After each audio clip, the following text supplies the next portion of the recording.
وسلام على عباده الذين اصطفى أما بعد أعوذ بالله من الشيطان الرجيم ليس على الأعمى حرج ولا على الأعرج حرج ولا على المريض حرج ولا على أنفسكم أن تأكلوا من بيوتكم أو بيوت آبائكم أو بيوت أمهاتكم أو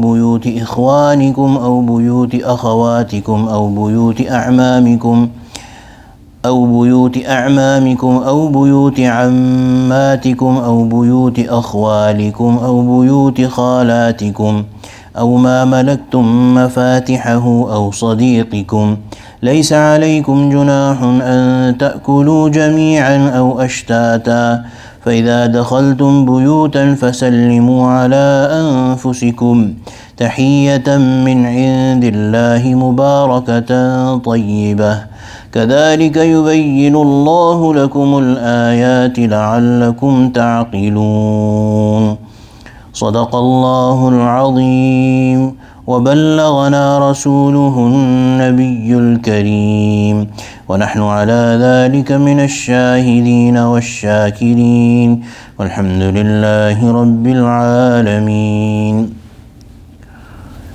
Last night we did ayat about istidan, which is to seek permission to enter into someone's house. The ayat that we recited yesternight, they were particular about the times of privacy that Allah subhanahu wa ta'ala has prescribed. This ayah, the background of this ayah is that in the time of the Prophet sallallahu alaihi wasallam and the Sahaba, they were very frank, very close people. So like I said last time as well, it is written in the Farsi that their houses were kind of open houses. People would go in, and a lot of times they would be happy if somebody would go and eat from there. They didn't have proper kitchens or pantries, but whatever their food stores would be, if somebody would partake from it, they would be happy to see that somebody is taking food from our house and we are becoming a source of satisfying someone's hunger or satiating someone's desire, someone's thirst. So they would be happy about it.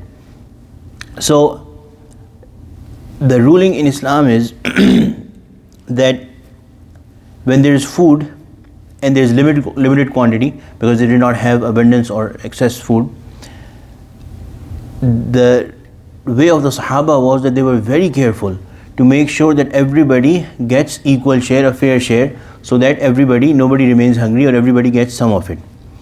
Now Allah subhanahu wa ta'ala has talked about three special kinds of people here: A'ma, A'raj and Mareed. Blind people, or somebody who cannot walk or who has essentially bad legs, or somebody who is sick. A person who cannot see, if there's different kinds of food on the food spread or a limited amount, they will not be able to see it. And if they ate, they would not be able to take care of the rights of others. Similarly, a person who has bad legs or who has to sit spread out apart, they thought from the Sahaba, and there's specific stories and names mentioned of such people based on whose thoughts this ayah was revealed, that they thought that we take up the space of two people rather than one. Then the Mareez thought that when I eat slowly, then I delay the food of others, and I am causing a burden to others when I am in the same food spread with others. Conversely, the Sahaba who were not these, they thought that such people, if a person is blind, then how do we make sure that he also gets enough food? It is possible that we eat something that he is not able to get because he cannot see, or we eat some quality food that he is not able to get because he cannot see or he cannot discern the quality. Similarly, a person who has bad legs takes longer time to sit down and has inconvenience when they are sitting down. So what if it so happens that we cause him some discomfort? Or a Mareez, he's eating slowly and we eat faster and he does not get his full equal share. So both sides, they were very considerate of each other. And Allah subhanahu wa ta'ala through this ayah says لَيْسَ عَلَى الْأَعْمَى حَرَجْ وَلَا عَلَى الْأَعْرَجِ حَرَجْ وَلَا عَلَى الْمَرِيضِ حَرَجْ. Don't be too particular about these things. Neither there is any harm or any burden on those people who are blind or not able to walk or have bad legs, or a sick person, not from this side, not from that side. Eat freely and openly. Do not worry too much about it. There is no sin on those people. وَلَا عَلَىٰ أَنفُسِكُمْ. And it is not a burden upon you as well. So the people who are not afflicted with one of these things. أَن تَأْكُلُوا مِن بُيُوتِكُمْ. Wherever you eat, essentially. مِن بُيُوتِكُمْ, in your own houses. أَوْ بُيُوتِ آبَائِكُمْ, or in the houses of your fathers. And أَوْ بُيُوتِ أُمَّهَاتِكُمْ, or the houses of your mothers. أَوْ بُيُوتِ إِخْوَانِكُمْ, or the houses of your brothers. أو بيوت أخواتكم أو بيوت أعمامكم أو بيوت عماتكم أو بيوت أخوالكم أو بيوت خالاتكم أو ما ملكتم مفاتحه أو صديقكم. So the homes of your fathers, the homes of your mothers, the homes of your brothers, the homes of your sisters, the homes of your paternal uncles, the homes of your paternal aunts, the homes of your maternal uncles, the homes of your maternal aunts, or from the places the keys of which you have under your control. So it also happened that when the Prophet ﷺ would be going for jihad, for any ghazwa, it will be the dear wish of all Sahaba to go with him. And when they will go, the people who will be left behind, because they were not able to walk, or they were sick, or they were blind, or any of those incapacities, they would leave the keys of their houses with them and say to them that you can freely go into our houses and eat and take whatever you like. But it so happened that there's certain stories mentioned in Tafsir, that when those Sahaba would come back, they would see that nothing has been taken from their houses.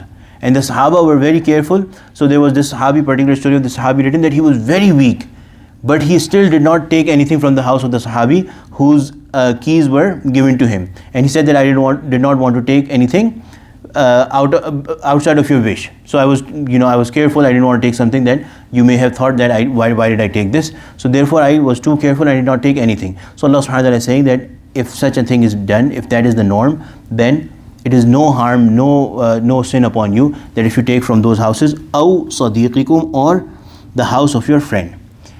So this is a social etiquette that Allah subhanahu wa ta'ala is teaching us, that when there is such an environment, and in there is an encouragement that there should be such an environment where you should feel happy. And Allah subhanahu wa ta'ala is also saying that if you have that arrangement, that you do not block or do not dislike that people eat from your house, then when somebody is into the house, having taken proper istizan, or if you have given the keys of your house to somebody and you have allowed them, then they should not feel any pressure that we should take something or not take something. Freely use that opportunity. Similarly, the people who have those things, they should be also very happy to share what they have. لَيْسَ عَلَيْكُمْ جُنَاحٌ أَن تَأْكُلُوا جَمِيعًا أَوْ أَشْتَاتًا. There is no sin on you if you eat together or separately. So don't worry too much about how much space someone is taking, or if somebody is eating slowly or fast. فَإِذَا دَخَلْتُمْ بُيُوتًا. The other thing is that when you enter the house, فَسَلِّمُوا عَلَىٰ أَنفُسِكُمْ تَحِيَّةً مِّنْ عِنْدِ اللَّهِ. Say salam. Now the way Allah subhanahu wa ta'ala is saying is فَسَلِّمُوا عَلَىٰ أَنفُسِكُمْ.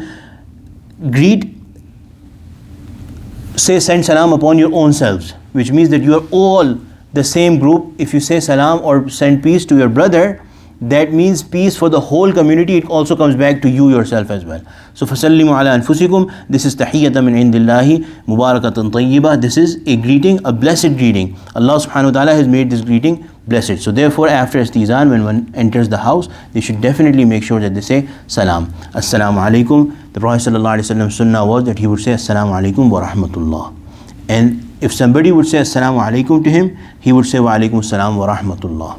And if somebody would say assalamu alaikum wa rahmatullah, which is the sunnah way of starting the salam, the Prophet ﷺ would add to it and say wa alaikum assalam wa rahmatullahi wa barakatuh. And if somebody would say the full thing, assalamu alaikum wa rahmatullahi wa barakatuh, then one Sahabi said it, the Prophet ﷺ said he did not leave anything for me to add, so he just said wa alaikum assalam. Whatever you said, all of it to you as well. كَذَلِكَ يُبَيِّنُ اللَّهُ لَكُمُ الْآيَاتِ لَعَلَّكُمْ تَعْقِلُونَ. This is how Allah subhanahu wa ta'ala explains the verses to you so that you may understand. So these are the things that we should teach our children as well, inshallah, that we should be happy that we share our space and our food with people, and also we make sure that we say salam to each other. This is something that is full of blessing. from Allah subhanahu wa ta'ala. ربنا تقبل منا إنك أنت السميع العليم وتب علينا إنك أنت التواب الرحيم وصلى الله تعالى على خير خلقه سيدنا مولانا محمد وعلى آله وصحبه أجمعين آمين برحمتك يا أرحم الراحمين.